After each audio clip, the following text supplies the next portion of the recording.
जय हिंद स्टूडेंट, उम्मीद करता हूँ सभी स्वस्थ, मस्त, खुश और सुरक्षित होंगे। आज की वीडियो में हम डिस्कस करेंगे 3 इंपॉर्टेंट टॉपिक पे यूपी ट्रिपल एस सी लेखपाल डीबी की पूरी अपडेट लेंगे। कौन से डॉक्यूमेंट नहीं है तो क्या करना है, कैसे करना है, कौन से डॉक्यूमेंट इंपॉर्टेंट है, इस पर डिस्कस करेंगे। इसके अलावा असिस्टेंट बोरिंग टेक्नीशियन का रिजल्ट कब तक आएगा उस पर डिस्कस करेंगे।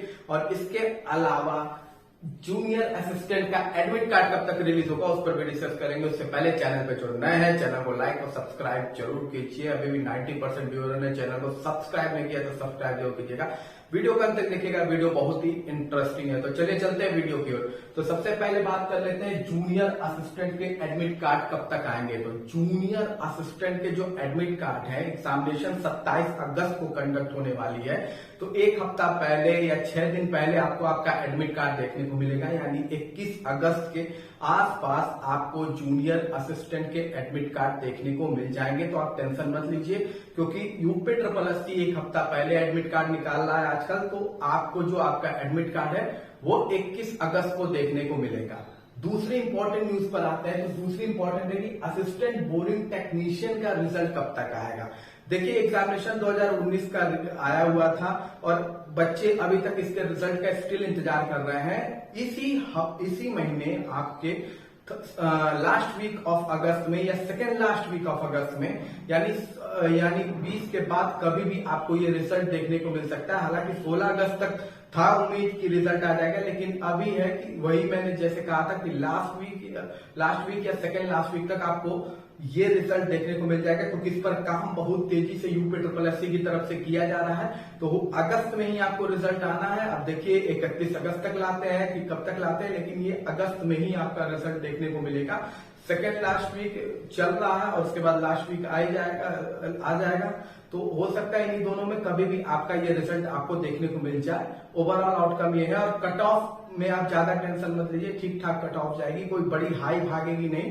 कंपटीशन एक नंबर पे भी 100 बच चुका है, कंपटीशन अच्छा खासा है, तो कट ऑफ ज्यादा भागेगी नहीं। लेकिन अगर आप 63 प्लस हैं तो आप अपने को बिल्कुल सेफ समझिए, अगर अनरिजर्व कैटेगरी में है तो। चलिए अगली अपडेट आ जाते हैं। तो अगली अपडेट है आपकी लेखपाल डीबी को लेके है कि कौन कौन से डॉक्यूमेंट लेखपाल डीबी में चाहिए, कितने बच्चों का कंपटीशन है और किस कैटेगरी में सबसे ज्यादा कंपटीशन है, इस पर हम अपडेट ले लेते हैं। तो सबसे पहले बात करते थे टोटल पोस्ट की। तो जो टोटल पोस्ट हमारा, और आप सबको पता है कि 8085 के आसपास पोस्ट था और 27,455 के आसपास बच्चे इसमें पार्टिसिपेट किए हैं। ठीक है, डीबी इसकी सितंबर में शुरू होने वाली है, ये सीधी बात है। डीबी चलेगी कब तक, ये डिपेंड करता है कि डीबी कहाँ कंडक्ट हो रही है। अगर यूपी ट्रिपल एस सी के बाहर ये डीबी कंडक्ट होगी तो 100-200 बच्चे आराम से वो बैठा ले जाएंगे। तो ये डीबी मुश्किल से 1.5 महीना चलेगी। लेकिन अगर ये DB UP triple S C में ही कंडक्ट कराई जाती है तो लगभग 2 महीना मान के चलिए, मतलब नवंबर तक मान के चलिए आपकी डीबी सितंबर से नवंबर तक तो खींची ही जाएगी। और ज्वाइनिंग आपकी कब तक हो सकती है, तो ज्वाइनिंग आपकी फरवरी तक हो सकती है, यानी कि जो 2024 का चुनाव है उससे पहले आपकी ज्वाइनिंग आपको दे दी जाएगी। और इस ज्वाइनिंग को बाकायदे अच्छे से दिया जाएगा। आप लोग टेंशन मत लीजिए, खूब अच्छे से इसको दिखाते हुए दिया जाएगा कितने लोग को भर्ती दी गई है। 8085 लेखपाल बनाया गया है, गवर्नमेंट ने बहुत जॉब दी है इस साल। देखिए, तो ये आपके लिए बहुत अच्छी बात है कि आपकी ज्वाइनिंग भी इसी साल आपको देखने को मिल जाएगी।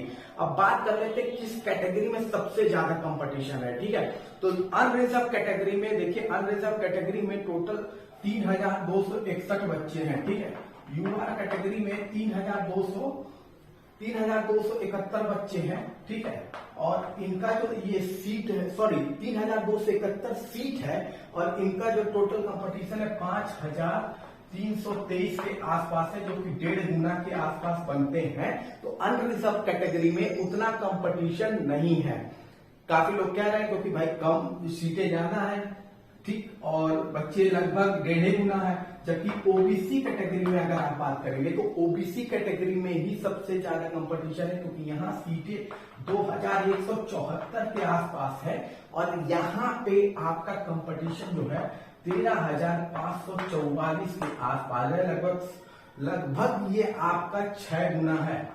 6.1 गुना आपका लगभग है। तो सबसे ज्यादा कंपटीशन यहाँ ओबीसी में है और ईडब्ल्यूएस में है, ठीक है। इकोनॉमिक वीकर सेक्शन में भी आपका कंपटीशन अच्छा खासा है, क्योंकि यहाँ पे आपकी सीट है 798, यहाँ पे भी लगभग 6.1 गुना ही बच्चे हैं, जो कि है 5568 के आसपास। तो ये है दो कैटेगरी जहां पे आपका सबसे ज्यादा कंपटीशन है, और सबसे कम कंपटीशन जिस कैटेगरी में है वो है आपका शेड्यूल कास्ट। शेड्यूल कास्ट में सबसे कम कंपटीशन है, क्योंकि यहाँ पे लगभग 1690 सीट पर आपके जो कैंडिडेट है वो है 2805। तो सबसे कम कंपटीशन आपको शेड्यूल कास्ट में देखने को मिलेगा। लेकिन ये जो दो कैटेगरी है ओबीसी और ईडब्ल्यूएस, यहाँ कंपटीशन ज्यादा है।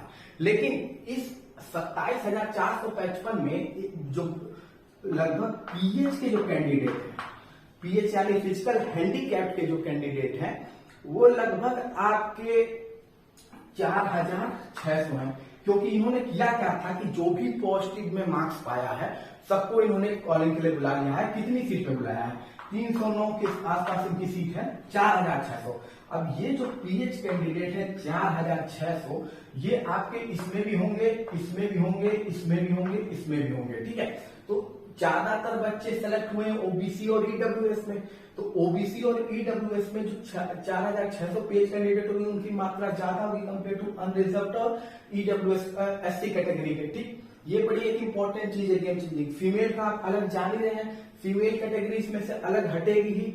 हालांकि सीट भी फीमेल कैटेगरी की जाएगी, लगभग 1604 सीटें हैं फीमेल कैटेगरी की, और उस पर फीमेल है 2093। तो उनका भी ठीक ठाक है, जस्ट 1.2 या 3 टाइम है वो सिलेक्टेड है। लेकिन जो मेन चेंजिंग है ये 4,600, ये यहाँ पे घटेंगे, क्योंकि ओबीसी डब्ल्यूएस में बच्चे जाते हैं तो हम उन्होंने पीएच कैंडिडेट भी ज्यादा होंगे।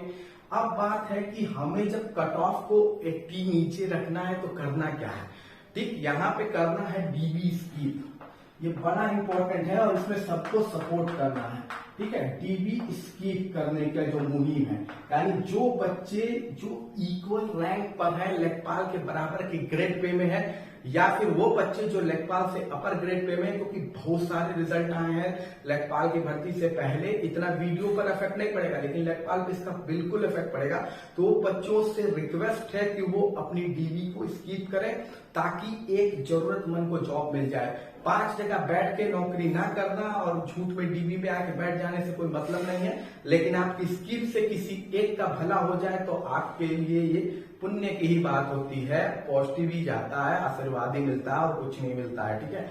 तो अगर आपका एक अच्छी जगह हो चुका है तो प्लीज आप लोग डीबी स्किप कीजिए, और जब डीबी स्किप कीजिए, और उम्मीद करते हैं कि लगभग जो रिजल्ट बताए ना, क्योंकि आरआरबी से लेके आपका एससीआरओ एआरओ से लेके आपका UP triple SC lower PCS से लेके बहुत से रिजल्ट डिक्लेयर किए गए हैं। अगर अच्छी खासी डीबी स्कीप होगी तो लगभग 5,000 तक आपकी डीबी स्कीप हो सकती है, 5,000 बच्चे कम हो जाएंगे। इससे प्लस भी हो सकते हैं, लेकिन अगर बच्चों ने यूनिटी दिखाई और लोगों ने सपोर्ट किया तो लगभग 5,000 बच्चे और आपके इस कैंडिडेट में से कम हो जाएंगे। और जो कि बेनिफिट किस दो कैटेगरी को देगा, ओबीसी को और ईडब्ल्यूएस को, क्योंकि यहाँ कंपटीशन ज्यादा है। बेनिफिट देखिए कैसे ओबीसी ईडब्ल्यूएस को जहां जहां मिल सकता है, एक तो डीबी स्किप मिल सकता है, दूसरा यहाँ जो हायर नंबर ऑफ बच्चे होंगे, जो बड़ा स्कोर के होंगे, जो अनरिजर्व कैटेगरी के बराबर स्कोर के होंगे, वो ट्रांसफर हो जाएंगे युवा में, ईडब्ल्यूएस में भी, ओबीसी में, अनरिजर्व में भी, एससी में भी। लेकिन सब एससी से ज्यादा चांसेस नहीं होता है अनरिजर्व में जाने का, बहुत कम बच्चे जाते हैं। लेकिन ओबीसी और ईडब्ल्यूएस से चांसेस होता है कि अनरिजर्व कैटेगरी में बच्चे जाते हैं। तो यहाँ जो बच्चे दिख रहे हैं 5,330 से लगभग प्लस 1,000 हो सकते हैं अभी और भी, ठीक है। यानी अनरिजर्व में भी कंपटीशन बढ़ सकता है इनकी वजह से। लेकिन जब ओवरऑल डीबी आपकी स्कीप होगी नहीं तो फिर आपका कट ऑफ बहुत हाई जाएगा। अब इसमें होता क्या है कि बच्चे डीबी में बैठ जाते हैं, जॉब लेते नहीं है, सीट बर्बाद होती है। तो डीबी स्कीप बहुत इंपॉर्टेंट है आपके लिए। अगर आपका कट ऑफ रखना है आपको कंट्रोल में, तो डीबी स्कीप की जरूरत बहुत है। और वैसे 5,000 तो ऐसे होंगे, 800, 900, 1,000 के आसपास तो वो होंगे जिनका डॉक्यूमेंट ही नहीं सही होगा। ये तो पक्का है, कितना भी समझा दीजिए, लेकिन आधे से अधिक ये भी होंगे जिनके डॉक्यूमेंट भी सही होंगे। अब इनका जो हो गया, ये जो अगर डीबी स्कीप होती है तो कट ऑफ आपको बता कि क्या जा सकती है। कट ऑफ मैंने पहले क्लियर कर रखा है, ठीक। अब हम कट ऑफ मैंने पहले क्लियर कर रखा है, तो कट ऑफ जो डीबी की करते हैं या कम बच्चे भी करते हैं, तो कट ऑफ आपकी जो होगी ना वो अनरिजर्व कैटेगरी की जो कट ऑफ होगी वो 80 भागेगी नहीं। अनरिजर्व कैटेगरी की जो कट ऑफ होगी वो मैक्सिमम 78.75 से 79 तक ही जाएगी। ईडब्ल्यूएस में ये 78.50, क्योंकि यहाँ कंपटीशन बहुत ज्यादा है। ओबीसी में भी आपको 78 के आसपास ही ये देखने को मिलेगी। एससी कैटेगरी के लिए सबसे ज्यादा चांदी है 75 मार्क्स। शेड्यूल ट्राइब के लिए मैंने ऑलरेडी आपको बता रखा है कि शेड्यूल ट्राइब के लिए जो आपका कट ऑफ है वो 69.80 के आसपास है, और जो फीमेल कैटेगरी है उसका कट ऑफ आपका लगभग 76.75 के आसपास है। तो ये आपके जो कट ऑफ है। लेकिन कुछ क्वेश्चंस थे मेरे प्रीवियस वीडियो में कि कई डॉक्यूमेंट्स में कई लोग के पास पेट का स्कोर कार्ड नहीं है। तो पेट का स्कोर कार्ड नहीं है तो क्या होगा? तो पेट का अगर आपके पास स्कोर कार्ड नहीं है तो आपके पास एडमिट कार्ड होना चाहिए। एडमिट कार्ड अगर आपके पास है, ठीक है, जिस एडमिट कार्ड में आपने मेंस का एग्जामिनेशन दिया, अगर ये डॉक्यूमेंट है तो इसकी जरूरत नहीं पड़ेगी पेट के स्कोर कार्ड की, ठीक है, क्योंकि आपने पेट क्वालिफाई किया था। इसका प्रमाण ये एडमिट कार्ड जो उनकी तरफ से रिलीज किया गया है वही बताता है। तो अगर आपके पास पेट का स्कोर कार्ड नहीं है या आपका डाउनलोड नहीं हो रहा है तो टेंशन मत लीजिए, आपका एडमिट कार्ड आपके काम आ सकता है। इसके अलावा एक क्वेश्चन था कि आपका कास्ट सर्टिफिकेट कब तक का होना चाहिए।